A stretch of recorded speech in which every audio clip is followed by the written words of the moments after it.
started with our reading for you. We are creating a Facebook page called Reading as Our Jam, and we are going to be reading to you each Sunday by 7 o'clock if you tune in. I'm Mrs. Granahan, and I'm the reading specialist at Bertha Barber. And I'm Mrs. Ridgway, and I'm the reading specialist at Central. So this is the first book that we've chosen to share with you. It is called The Boy Who Loved Words by Ronnie Rashotter and Giselle Potter.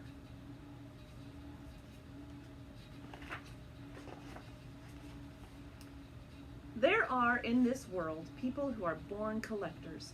Some collect shells or stones, others feathers. Some even have known to collect tiny teaspoons, such as one was Selig. He was a collector of words.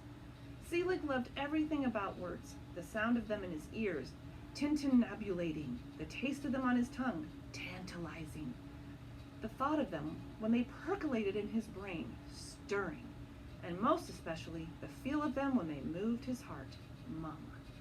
Whenever Selig heard a word he liked, he'd shout it loud, jot it down on a slip of paper, then stuff it into his pocket to save. Such a collector!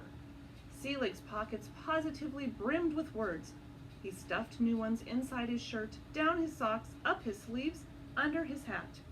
And there are words in here saying electric, smooth, beautiful, tantalize, comfortable, cheerful, genuine.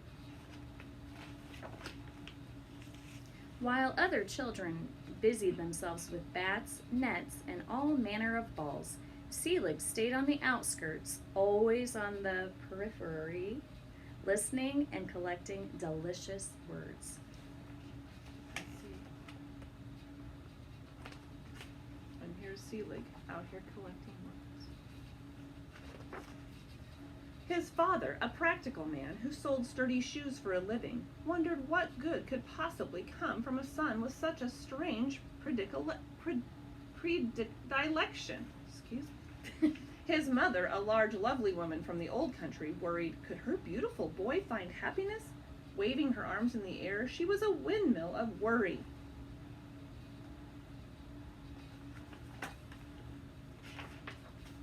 As time went on, people began calling Selig by a new name, Wordsworth. Hey, Wordsworth, kids would giggle. Here's a word for your collection. Oddball. Oddball, Selig repeated. The silly-sounding word should have made him giggle, but instead, it made him lonely.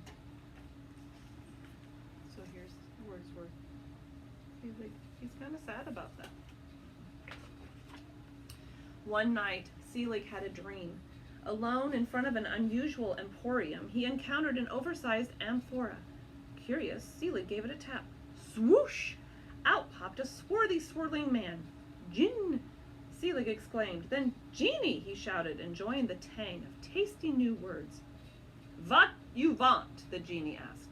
A wish? Such strange and savory sounds. Such an offer.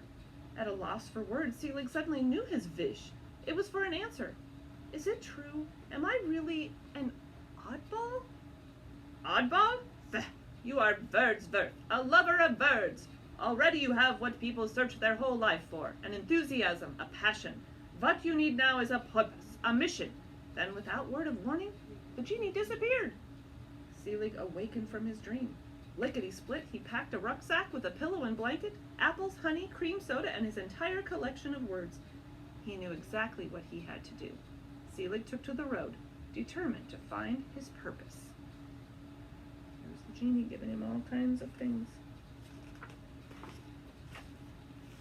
On the trail of his purpose, Selig's senses sharpened. He noted the nod and toddle of tulips in the wind, the sway and swagger of tree branches, how, at evening, the light dimmed to announce the arrival of twilight and stars.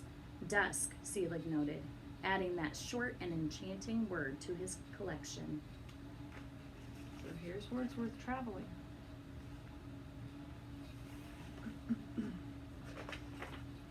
But in time, Selig's steps grew heavy. Under the weight of so many words, it was harder and harder to move. He was shuffling and shambling when he might have been rambling and ambling. Perhaps what he needed to do was lighten his load. But how? Throw words away? Waste them? Impossible. They were far too precious. Selig was too tired to think. His exhausted brain could imagine but one thing: slumber. A splendid word. Sadly, he was too sleepy to write it down. In front of Selig stood a large and lovely tree. He removed his jacket, stuffed like his mamma's strudel with words. Tenderly, he hung each word on its own separate branch, as if putting it to bed for the night. And here he is, putting all the words on the branches. And some of them say dusk, oddball, cradled, stirring, macaroni, swivel, licorice. All kinds of words are on this tree. With a sip of cream soda and a nibble of honeyed apple, Selig clambered, then curled in a crook of the tree. Snug, he thought, and fell directly to sleep. Comfortably cradled there, he dreamed of his mama, his mission, and macaroons, his favorite cookie. During the night, a pacing poet, unable to sleep for want of a word, found himself under the same tree, gazing hopelessly at the moon. Night after night, he'd been struggling to find the right words to describe it. So here he is dreaming of all the words, and here's this poet who has a problem, and here's Selig up here snagging a bug. Suddenly, mysteriously, a swirling wind blew up. 4 of Selig's words sailed off their branches. Reaching skyward, the distracted poet caught them. Discarding the word macaroon, he held tightly to lozenge, lemon, and licorice. The moon, he wrote in his notebook, growing more and more excited with each word, melted like a lemon lozenge in the licorice sky. My stars, the poet shouted, exultant. That's it!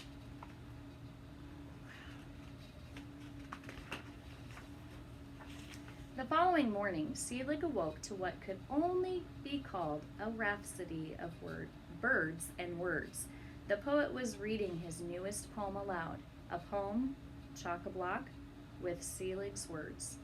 Wiping the sleep crumbs from his eyes, Selig scrambled down the tree and saluted the poet. "Your poem," he told him, "contains some of my favorite words. How beautifully you use them." "Why, thank you. For once, the words just seemed to come to me. Upon my word, how lucky I am. What, may I ask, is your name? I should like to dedicate my poem to you." For a moment, Selig hesitated. Then suddenly, for the first time ever, he proudly proclaimed, "They call me Wordsworth." It was then that Selig realized his mission. It was spreading the word, sharing his words with others.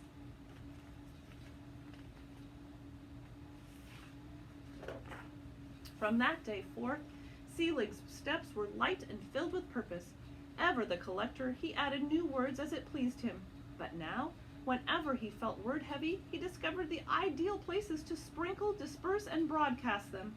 In that way, a baker whose pastries had always been ignored found his shop filled with a mob of hungry customers.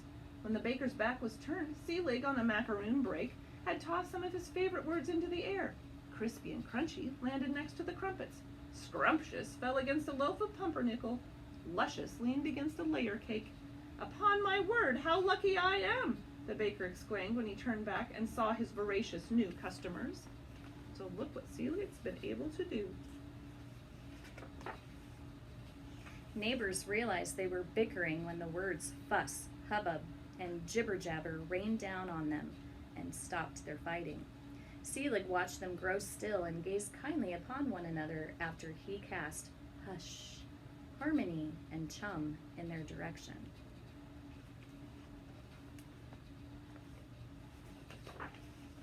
And so, by the word of mouth, the legend began. "It's Wordsworth," people would whisper when suddenly the right word occurred to them. "He is near." They would nod knowingly. "Upon my word, how lucky we are!" And here we have adore, wisdom, apologies, masterpiece. Years passed. Selig was a man now, also a myth. But while he delighted in his work, he found that, once again, he was lonely. Solo, he sighed. One day, after launching the words limber, spry, and gusto toward an aging, unhappy man, Selig heard a sound on the breeze. A single, pulsing, marvelous note floated through the air and found its way straight into his heart. Mellifluous? He explained. I wonder what he heard. Pursuing that perfect note, Selig found a young woman seated by a lake, playing a lute. Suddenly his heart was aflutter. Tremulously he asked, "May I have a word with you? What is your name?"